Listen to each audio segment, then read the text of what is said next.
Hello, everybody, and welcome to what is going to be, I think, a very contentious episode of College Hacked Q&A. I am Dr. Clifford Stummy, the CEO and founder of College Hacked, and this is Lauren E. Daly, PhD, whose title is that of the helpfulest person you'll ever know. Oh, The most helpful person you'll ever know. he went for the heartstrings on that one. It doesn't take much, apparently. You'll ever know. That's a big bar, my friend. We'll just let you know that at the end of this video, we're going to be giving out we're going to do a raffle for a free College Hack consultation, and we'll tell you about that more later, but just stay tuned. All right? All right. We did this video, 7 Surprisingly Worthless College Majors, back in December. Yes. And I've never gotten so many dislikes or so many angry comments or so many accusations of clickbait. It was a thrill. It was awesome. It was super fun. Oh my goodness. So yeah, this was a really, really fun one to film, and these comments are going to be really fun to go through. The point of the video, 7 surprisingly worthless college majors. Yeah. People just assume that there are these godlike majors where if you get this major, you are set for life. Yeah. You get business, everything's a business. You can go work in a business. It'll be great. You'll make tons of money. Legal studies. Oh, that'll prepare you to go be a lawyer. Psychology. Lots of stuff that people that are very popular and that everybody goes to. You know, if you say, hey, what's a safe major I should pick? It's one of those 7 that people will say sometimes. So that was kind of the idea, was then to go in and poke holes and say, well, actually, in some situations, they are surprisingly worthless. Yeah. And these are some of the responses. Rabbi Jesus, all majors are worthless if you're not working in that field. Not actually true, because sometimes you just need a bachelor's degree, any bachelor's degree. So, having that bachelor's degree is not worthless in that case. What is it, like 28% of people work in the field that they majored in? Right. It's like some ridiculously low number. Within 5 years of graduating college, 85% of people work in a field that has nothing to do with their major. Yeah, so totally. Then we've got some angry comments. Okay, this will be fun. AA6DCC. Your whole point is what? Things are changing, so don't get a degree. A degree in computer science will still hold value. Same for engineering. Because I had said engineering is surprisingly worthless because like half of people drop out of engineering. And so if you are somebody who is not ready for that level of rigor and difficulty, you're going to end up with a bunch of credits that aren't super useful. And then what are you going to do with that? Yeah. On top of the hard skills, you get it highlights your ability to adapt, work as a team, and learn many different things simultaneously. True. That will still be in demand in the future. There are cheaper ways and easier ways to prove that, though. And even though some things change, a lot of what you learned, you'll still be able to use when it comes to quantitative degrees like maths, computer science, engineering, or physics. We could copy and paste, though, that whole description of what's worthwhile about it and paste it on any major. Yeah, that's not basically any specific to major. computer science. That's, okay, continue. Yeah. What are those called? Like auxiliary skills or something like Soft that? skills, basically, soft working with skills. teams. And and then, there's some quantitative You could hard skills. go get a job at a burger joint and learn some of these skills there too. Yeah. Many jobs specifically require certain degrees. Yep. You need a quantitative background to work in trading, for example. Good luck working at Jane Street with a degree in psychology. Definitely possible. Good luck working in medicine with an English degree. Definitely possible. Yeah, I work in logistics with 2 English degrees and an education degree. I had a liberal studies degree and wrote curriculum for medical school, so.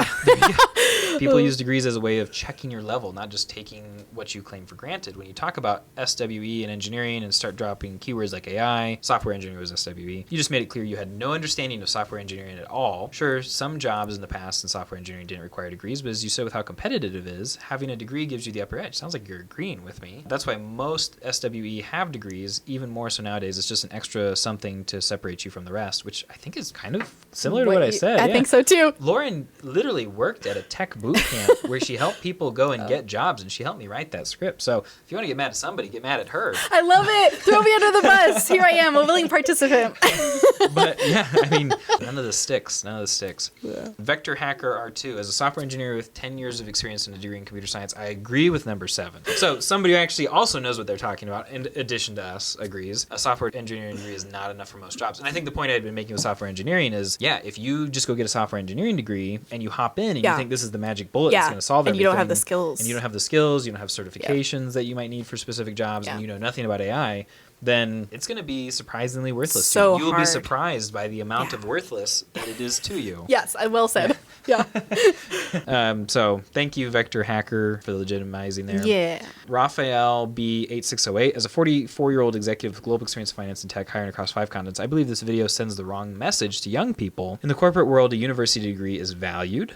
Sure. Yep. Not necessarily for the specific skills you gain, but for the discipline, effort, and dedication it demonstrates. Isn't this exactly what your video is essentially about? That the majors don't really matter as much as sometimes people think they do, because the value is in having the degree. Yeah. So so it's an interesting. Well, it's this book right here. It's it's a social signal. Yeah. College is a social signal. It Right. signals, hey, I'm willing to shut up, sit down, listen to somebody who's in charge of me, do what they say, try to do a really good job at it. Work with other people I don't like. Work with other people I don't like.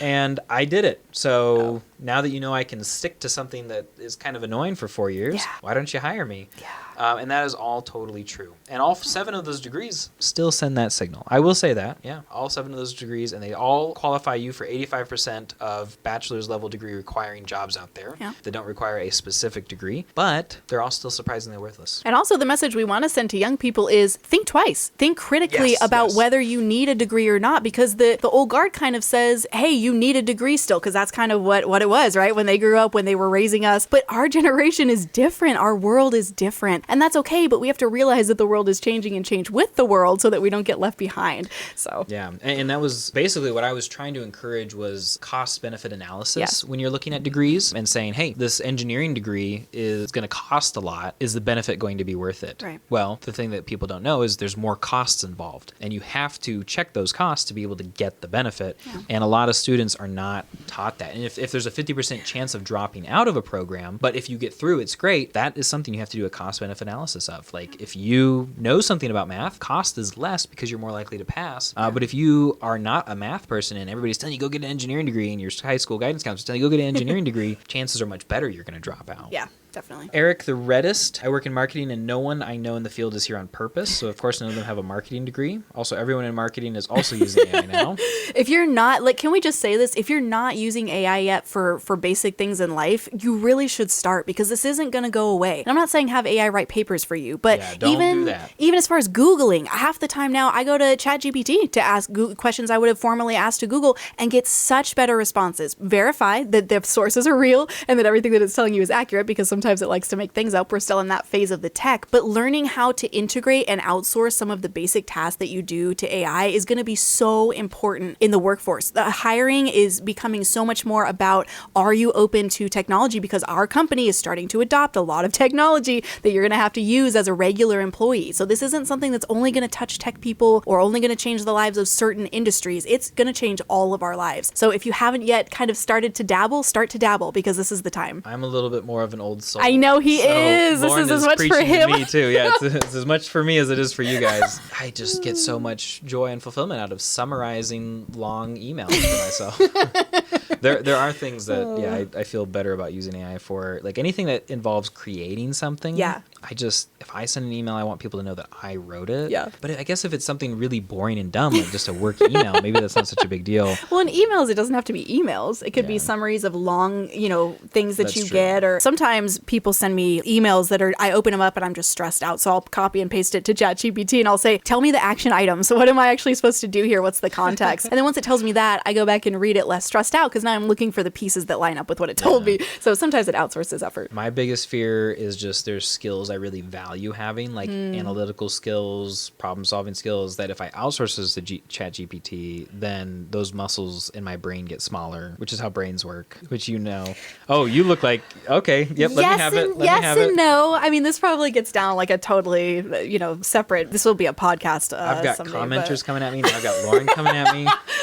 I just think in some ways it's like the light bulb. When the light bulb was invented, there were people that said, but what about candles? Well, what's going to happen to all our candles? They only last for so long, so we can, anyway, all the benefits of candles. But light bulbs aren't going away, and the more the time goes on, we're going to use them more and more. So I agree with you in the sense that we should not outsource thinking to ChatGPT. That is for sure. But I think there are some things that we can safely outsource that only save us time. Like a laundry machine is going to do your laundry in an hour where you had to do it before in 4 hours by hand, right? You had to hang everything up. You had to scrub everything in a bucket. So I think there are some advances here that can be used for good and don't necessarily have to challenge the skills that you already have. But that does require that you use those skills on a regular basis, maybe in a different way or for different things. If there were 10 big candle makers before the light bulb came, and light bulbs came, and like 8 of those switched to being light bulb makers, the remaining 2 candle makers then, for anybody who wanted candles, are now able to raise their prices. And like, there's still going to be a demand for candles, right? So you're banking on being one of the 2 candle makers. That's what I hear you saying. If you can be good at something that nobody else is good at, but some people still want. But a machine can do for free.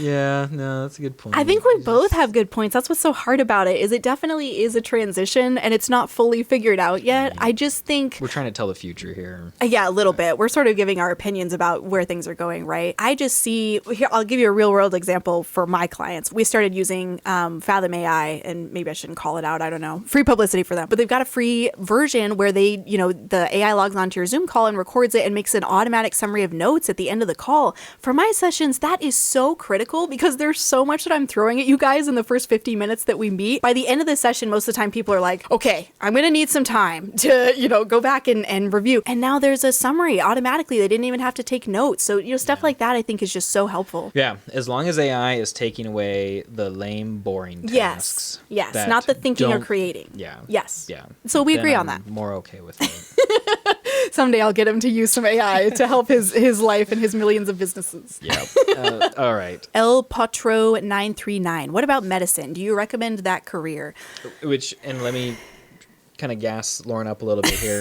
She did her bachelor's in interdisciplinary studies so that she could prepare for med school, get the prereqs, got accepted into Two of three. Two of three? Yes. Okay, 2 of 3 med schools, and then was like, nah, I want to go get a master's in something different. After that, it was the EDD, or no, sorry, it was the, what are my degrees? Biology something. After my master's, I did an EDS. Okay. So education specialist. Oh, you already had the master's yes. in so I was biology getting the and then- master's when I got accepted. Okay, So I applied after gotcha. undergrad, got the master's, and then I got accepted. Okay. So, and decided against it. She would rather go into education. That's why she's here instead of, doing surgeries somewhere. Yeah. Lucky you. Yeah, Yeah, lucky me. That is an upward trajectory for you, for And sure. that is where I feel like I'm maybe a bad person to answer this question because I am a little bit jaded, having watched the process of what it takes to go through it. Ultimately, what I would say is it is worth it if you're passionate about it. If it's something that makes you excited to get up and go do every day, then absolutely, it's a great career. If you're doing it for the money or the respect, probably not going to be what you're imagining because it's not what it was 10 years ago. Post-COVID, it's even,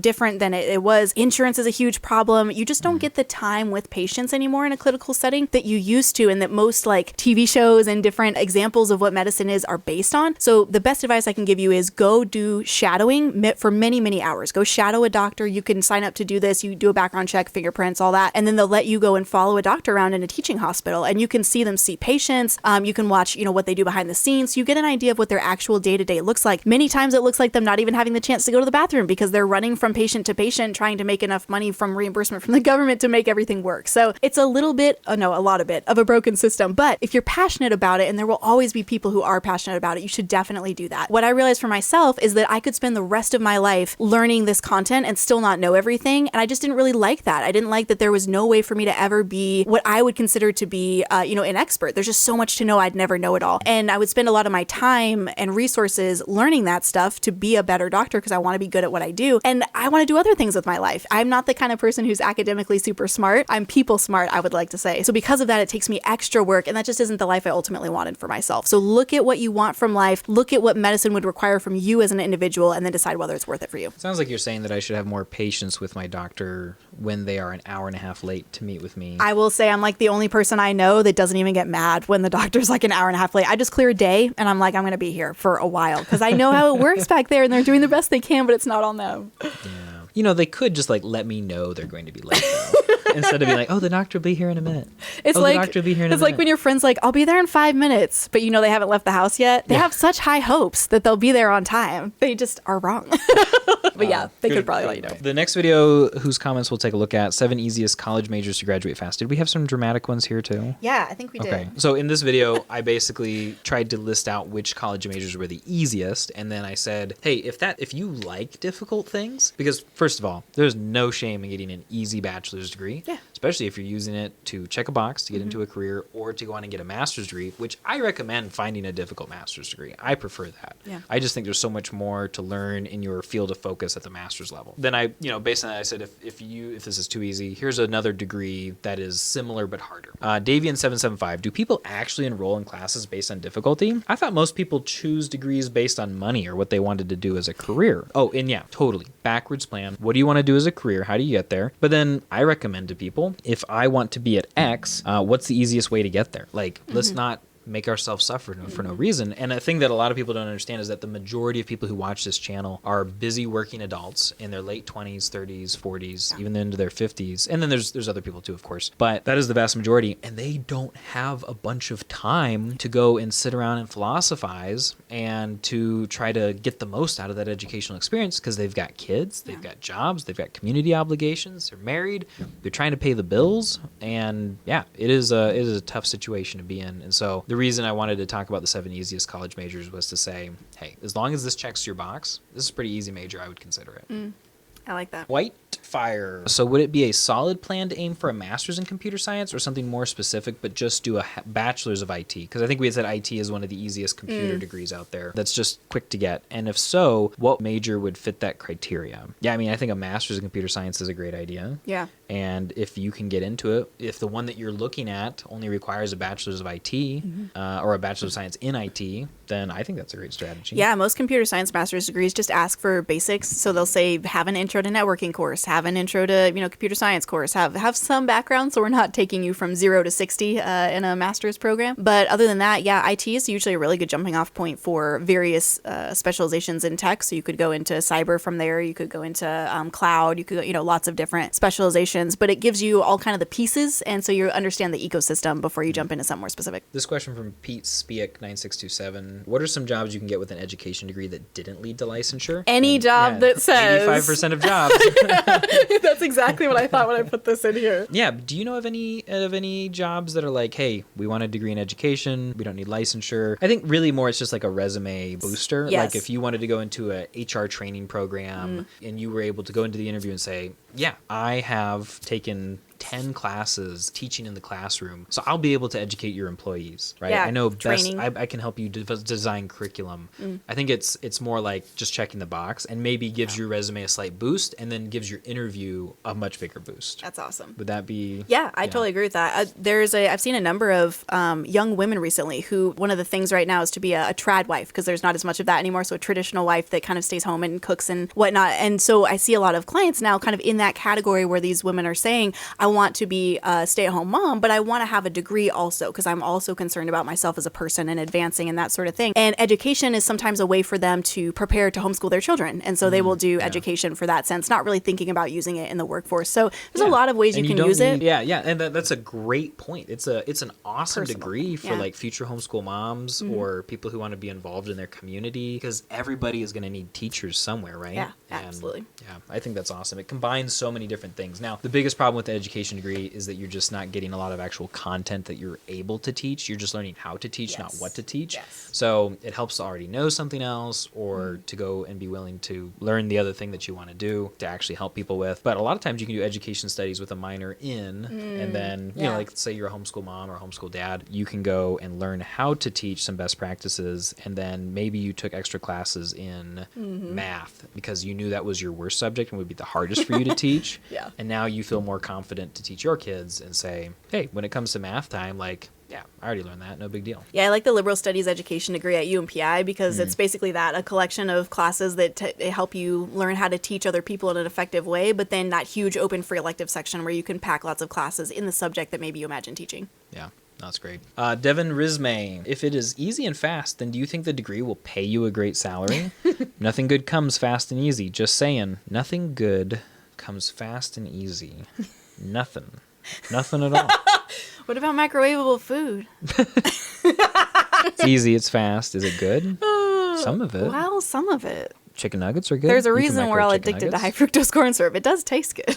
Yeah, Devin, totally understand where you're coming from, and I think a lot of people run into this when they find out about college hacking. It's the main sticking point for a lot of people. And I'll tell you this, if the U.S. education system wasn't such a bureaucracy, then the U.S. education to career pipeline wasn't such just a weird bureaucracy with like weird checks that you have to meet and all this kind of stuff, you would maybe be a little bit more right. Like maybe 200 years ago, we would say, hey, there's a little more value to that. But the fact of the matter is, here's 2 facts for you. Number one, most of the the types of ways of hacking that we talk about on this channel. And actually, you know, he's talking about the majors particularly. Yeah. So if we go and look at some of the majors that he picked out, yeah, education studies is going to qualify you for 85% of majors, but the highest paying majors are STEM, right? And that's not going to qualify you for a lot of different STEM jobs. So yeah, it might not pay you a great salary, but a lot of people who are picking easy majors, it's not because they think, I'm going to get rich off of this. Yeah. IT, you'll probably make pretty good money off of that. It's because it's the next step in their career plan. Yes. And, you know, that might be to go on and get a master's that is really difficult, in which case, box checked, let's get a great salary out of that.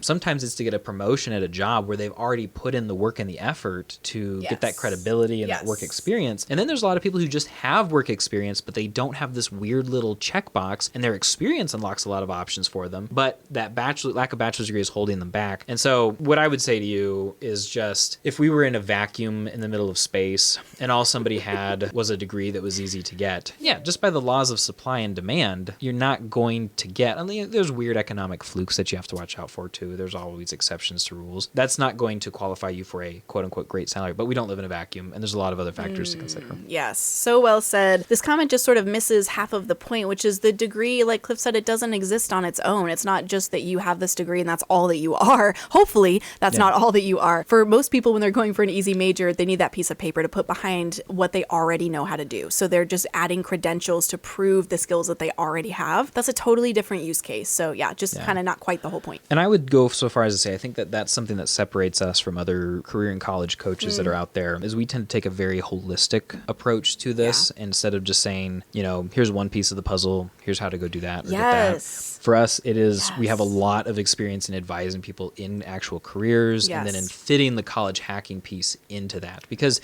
if you think about career building, it's not you get a bachelor's degree and then you're good to go. Like, that's a very old, outdated model of approaching one's career. It's like, I get the education and then I'm set. Nope. If you want to make this work, you have to do what we say all the time and plan backwards. Where do you want to be? How do we get there? And then, you know, if you're up for it, what's the easiest way to do it? Yes, so well said. It matters who you are. Just one or two more questions here before we wrap up. Aaron Ray Cove 9517. Why the focus on fast instead of the process of learning? At least for me, getting a job for the sake of getting a job and having money just seems empty.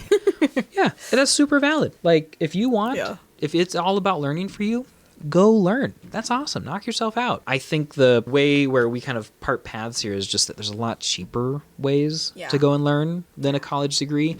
And a lot of our viewers are wanting to get a college degree so that they can get a job, because that's just the kind of goofy aspect of the economy that we're all dealing with right now. And so I would tell people, this is what my dad told me when I hacked college at 18, is he said, you know, go get your degree, son. And then if you feel like you didn't learn something, well, just go back and audit a class or go Google it, go read a book, right? Love that. Like, so pragmatic. Everything you learn in a college degree program, you could learn on the internet for almost free. Let's throw in $1,000 worth of books and then maybe $10,000 worth of private tutoring. And I don't think there's a degree program. I mean, maybe nursing and engineering are the exceptions because they're just so information dense, and and it would probably cost more than just 10K or 11K. But just about every other degree program out there, for like 11K, you could recreate all that information yourself and just go learn it. And for some degree programs, even cheaper than that, because like there are literally free textbooks out there that they use in these classes. Like, if you wanted to create a bachelor's degree and do all the learning, and that was all that mattered to you, and you didn't care about the diploma, you could just pay like $500 and go do it.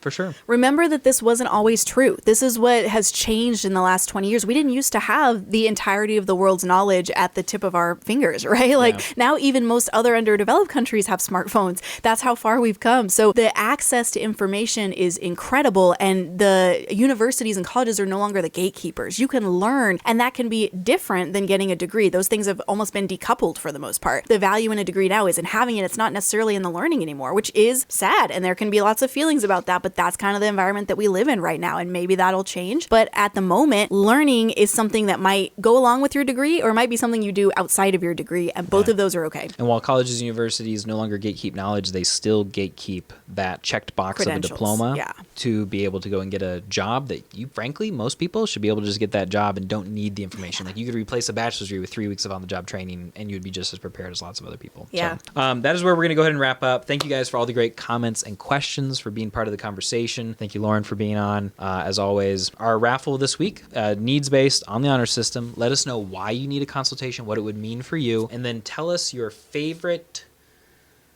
I'm just looking around the room for inspiration, and all I can think about is light bulbs because there's so many light bulbs staring at me right now. Your favorite light bulb. Your favorite light bulb. Your favorite wattage of light bulb. And why? I can see the comments now. I like dim low light. It's a mood setting. Let's recycle an old one. Your favorite book and why. So. Okay, that's fair. Oh, and we'll decide who wins the raffle in a week. Yes. Thanks for watching. Happy hacking. And if you would like help setting up, your own plan, there's a link in the description. You can consult with us. We'd be happy to help you graduate quickly and inexpensively so you can build a career that you love. Thanks for watching.